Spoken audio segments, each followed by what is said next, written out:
اعوذ باللہ من الشیطان الرجیم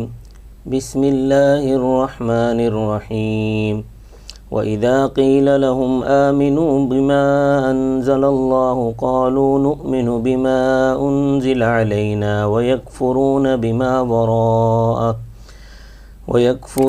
بِمَا وَرَاءَهُ وَهُوَ الْحَقُّ مُصَدِّقًا لِمَا مَعَهُمْ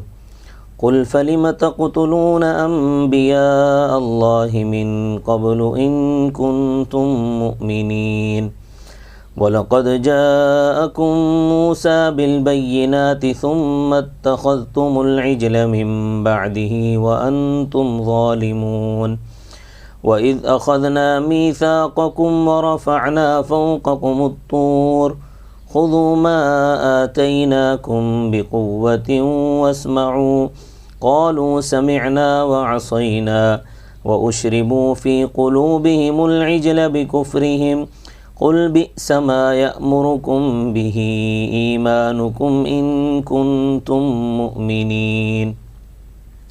صدق اللہ العظیم۔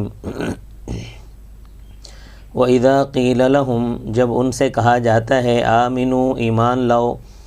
بما انزل اللہ، اس چیز پر جو اللہ تعالی نے نازل فرمائی ہے،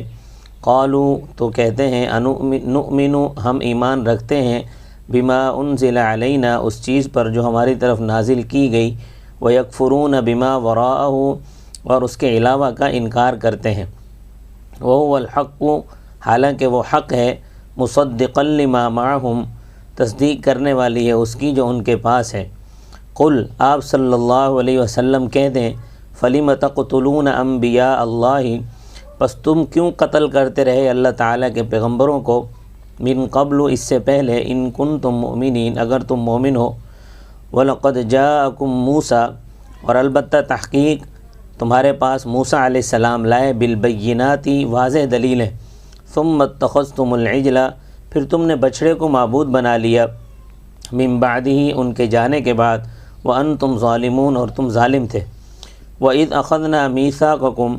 اور جب ہم نے تم سے پختہ عہد لیا، وَرَفَعْنَا فَوْقَكُمُ الطُّورَ اور ہم نے تمہارے اوپر طور پہاڑ کو بلند کیا، خُذُوا مَا آتَيْنَاكُمْ بِقُوَّةٍ پکڑو اس کو جو ہم نے تمہیں دیا ہے مضبوطی کے ساتھ، واسمعوا اور سنو، قالوا سمعنا وعصینا انہوں نے کہا ہم نے سن لیا ہم نے نہیں مانا، واشربوا فی قلوبہم العجل اور پلا دی گئی ان کے دلوں میں بچھڑے کی محبت، بکفرہم ان کے کفر کی وجہ سے، قل بئس ما آپ صلی اللہ علیہ وسلم فرما دیں بری ہے وہ چیز، یأمرکم بھی ایمانکم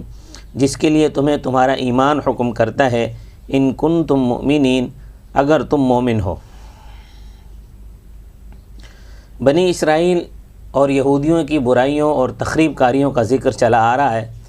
اسی سلسلے میں اللہ تبارک و تعالی فرماتے ہیں، وَإِذَا قِيلَ لَهُمْ جب ان یہودیوں سے کہا جاتا ہے آمنوا بما انزل اللہ ایمان لاؤ اس چیز پر جو اللہ تعالی نے نازل فرمائی، یعنی قرآن کریم پر اور آخری پیغمبر حضرت محمد صلی اللہ علیہ وسلم پر ایمان لاؤ، کیونکہ پیغمبر نبی کریم صلی اللہ علیہ وسلم کا تشریف لانا تمہارے علم میں ہے اور تم بخوبی جانتے ہو کہ حضرت محمد صلی اللہ علیہ وسلم وہی پیغمبر ہیں جنہوں نے آنا تھا، اور تم اس بات کو بھی جانتے ہو کہ اللہ تعالیٰ کا کلام نازل ہوگا ان پر، لہٰذا جب تم ان تمام علامتوں اور نشانیوں سے واقف ہو اور آگاہ ہو تو اس کتاب قرآن کریم پر ایمان لاؤ۔ تو اس کے جواب میں یہودیوں نے کہا، قالوا یہودیوں نے کہا، نؤمن ہم ایمان رکھتے ہیں، بما انزل علینا اس چیز پر جو ہماری طرف نازل کی گئی، یعنی ہم تو تورات پر ایمان لانے کے پابند ہیں، وہ یہ کہنے لگے، ویکفرون بما وراءہ اور اس کے علاوہ کا انکار کرتے ہیں، یعنی تورات کے علاوہ کسی اور کتاب پر ایمان لانے سے انکار کرتے ہیں، اور کہنے لگے کہ اللہ تعالیٰ نے ہمیں کوئی پابند تھوڑی کیا، اللہ نے ہمیں تورات کے علاوہ کسی کا پابند نہیں کیا۔ تو اللہ تبارک و تعالیٰ نے ان کو دو جوابات دیے ہیں، ایک تحقیقی جواب دیا ہے اور دوسرا الزامی جواب دیا ہے۔ تحقیقی جواب یہ فرمایا، وَهُوَ الْحَقُّ مُصَدِّقًا لِمَا مَعَهُمْ حالانکہ وہ حق ہے تصدیق کرنے والی ہے اس کی جو ان کے پاس ہے۔ ایک تو یہ کہ یہ قرآن کریم حق پر مبنی ہے، اور اس میں جو تمام مسائل ہیں وہ بھی حق پر مبنی ہیں، تو کیا حق پر ایمان لانا ان کے فریضے میں داخل نہیں ہے؟ اور دوسری بات یہ ہے کہ قرآن کریم ان کی کتابوں یعنی تورات، انجیل اور زبور کا مصدق ہے اور ان کی تصدیق کرتا ہے، اور ان کی کتابوں میں جو عقائد اور نظریات بیان کیے گئے ہیں وہ صحیح ہیں۔ مصدق کو ماننا اور تسلیم کرنا دراصل مصدق کو ماننا ہوتا ہے۔ مصدق یعنی جس کی تصدیق کی جا رہی ہو، اس کو ماننا اور تسلیم کرنا ہے۔ تو مصدق کا انکار کرنا در حقیقت مصدق کا انکار کرنا ہے۔ تو گویا قرآن کریم کا انکار کرنا در حقیقت یہودیوں کی طرف سے تورات کا انکار ہے، عیسائیوں کی طرف سے انجیل کا انکار ہے، کیونکہ قرآن کریم کے عقائد اور نظریات اگر ان کی کتابوں سے قرآن کریم مختلف عقائد و نظریات بیان کرتا تو وہ کہہ سکتے تھے کہ ہماری کتابوں میں تو اور عقائد ہیں، ہماری کتابوں میں تو اور نظریات ہیں، اور قرآن کریم میں اس کتاب میں عقائد اور نظریات اور ہیں، اس لیے ہم اس کا انکار کرتے ہیں۔ اور یہ بات تو ہے نہیں، لہٰذا ان کا یہ دعویٰ کہ ہم اپنی کتاب کو مانتے ہیں، یہ دعویٰ صحیح نہیں ہے، بلکہ ان کا دعویٰ فقط زبانی دعویٰ ہے۔ ان کا تورات پر ایمان لانے کا دعویٰ بھی جھوٹا ہے۔ تو آگے اللہ تبارک و تعالیٰ نے 3 شقوں میں الزامی جواب دیا ہے۔ پہلی شق اللہ تبارک و تعالیٰ فرماتے ہیں، قل آپ صلی اللہ علیہ وسلم کہہ دیں، فَلِمَ تَقْتُلُونَ أَنْبِيَاءَ اللَّهِ مِن قَبْلُ، پس تم کیوں قتل کرتے رہے اللہ تعالیٰ کے پیغمبروں کو اس سے پہلے، ان کنتم مؤمنین، اگر تم مومن ہو۔ فرمایا کہ تم تورات کو مانتے ہو، تو تم تورات میں کیا یہ بات لکھی ہوئی تھی کہ اللہ تعالیٰ کے پیغمبروں کو قتل کرو؟ یہ موجودہ یہودی جو تھے اس وقت، ان کو ان کے بڑوں کے کارنامے سنا کر شرمندہ کیا جا رہا ہے، کیونکہ قاتل تو ان کے بڑے تھے۔ اگر تورات کو مانتے ہوتے تو پیغمبروں کو قتل نہ کرتے، لہٰذا تورات کو ماننے کا دعویٰ کرنا ہی غلط ہے۔ دوسری شق، وَلَقَدْ جَاءَكُم مُوسَىٰ بِالْبَيِّنَاتِ، اور البتہ تحقیق تمہارے پاس لائے موسیٰ علیہ السلام واضح دلیلیں، واضح دلیلیں حضرت موسیٰ علیہ السلام لے کر آئے کہ حضرت موسیٰ علیہ السلام عصا سمندر میں مارا، دریا میں مارا تو پانی کو پھاڑ کر ان کے لیے راستے بنا دیے، ان کے سامنے فرعون کو غرق کر دیا، وادی تیہ میں بادلوں کے ذریعے سے سایہ کا انتظام فرما دیا، کھانے کے لیے اللہ تبارک و تعالی نے کھیر اور بٹیرے بھیج دیے، پینے کے لیے پتھر سے پانی کے 12 چشمے جاری فرما دیے،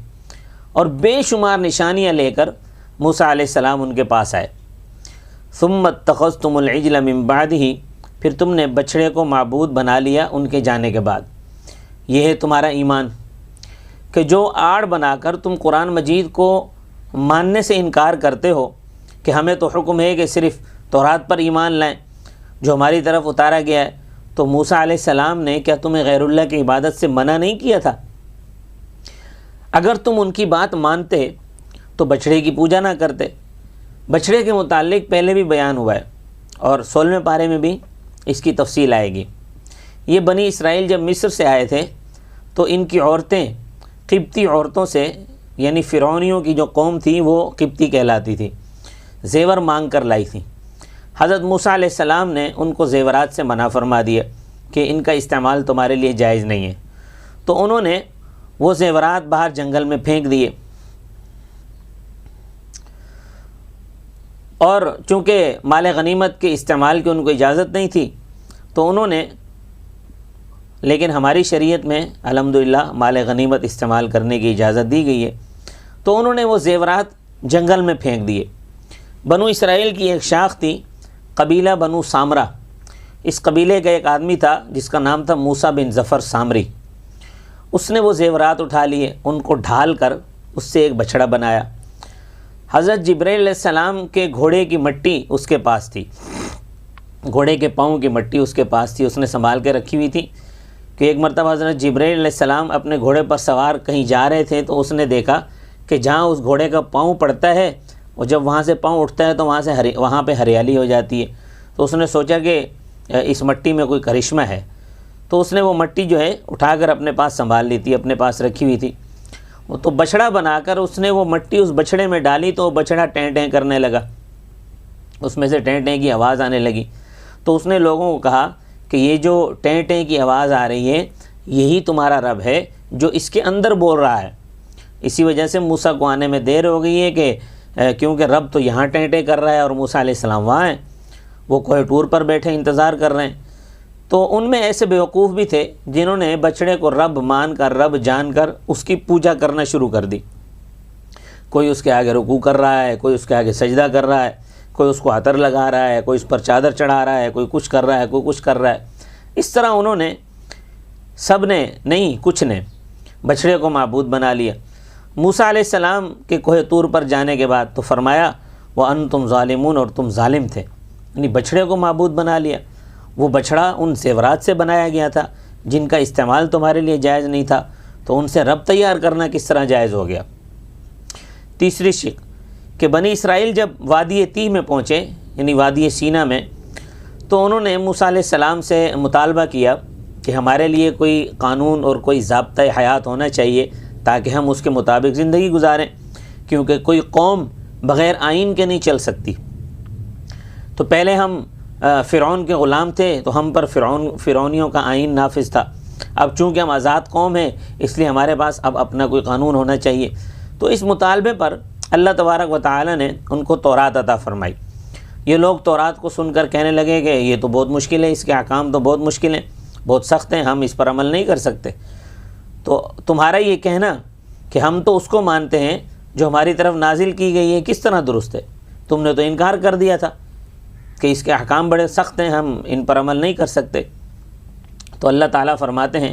وَإِذْ أَخَذْنَا مِيثَاقَكُمْ، اور جب ہم نے تم سے پختہ عہد لیا، وَرَفَعْنَا فَوْقَكُمُ الطُّورَ، اور تمہارے اوپر طور پہاڑ کو بلند کیا۔ اللہ تعالیٰ نے طور پہاڑ کو اکھیڑ کر ان کے سروں پر اس طرح کھڑا کر دیا جس طرح ایک مکان کی چھت اوپر کھڑی ہوتی ہے۔ تو اللہ فرماتے ہیں کہ اور کہا ہم نے خُذُوا مَا آتَيْنَاكُمْ بِقُوَّةٍ، پکڑو اس کو جو ہم نے تمہیں دیا ہے مضبوطی کے ساتھ، وَاسْمَعُوا، اور سنو۔ قَالُوا سَمِعْنَا وَعَصَيْنَا، انہوں نے کہا ہم نے سن لیا اور ہم نے نہیں مانا۔ مطلب یہ ہے کہ ہم نے کتاب تو سن لی مگر اس پر عمل نہیں کریں گے۔ کیا تمہارا ایمان تمہیں یہ سبق دیتا ہے کہ وعدہ کر کے بگڑ جاؤ؟ وَأُشْرِبُوا فِي قُلُوبِهِمُ الْعِجْلَ، اور پلا دی گئی ان کے دلوں میں بچڑے کی محبت، بِكُفْرِهِمْ، ان کے کفر کی وجہ سے۔ قُلْ بِئْسَ مَا يَأْمُرُكُمْ بِهِ ایمانکم، آپ صلی اللہ علیہ وسلم فرما دیں بری چیز ہے وہ جس کے لیے حکم کرتا ہے تمہیں تمہارا ایمان، ان کنتم مؤمنین، اگر تم مؤمن ہو۔ کیا تمہارا ایمان تمہیں بچڑے کی پوجا کرنے کا حکم دیتا ہے؟ تمہارا ایمان یہ ہے کہ وعدہ کر کے تم اس کو توڑ دو؟ تم کس منہ سے کہتے ہو کہ ہم اس تورات کو مانتے ہیں جو ہمارے اوپر نازل کی گئی ہے؟ پھر یہ سب کچھ کرنے کے بعد بھی وہ کہتے تھے کہ آخرت کے اندر جو جنت ہے وہ جنت تو صرف ہماری ہے اور جنت کا گھر جو ہے وہ صرف ہمارا ہے۔ اسی کے بارے میں انشاءاللہ اگلی آیتوں میں آئے گا۔ وآخر دعوانا ان الحمد للہ رب العالمین۔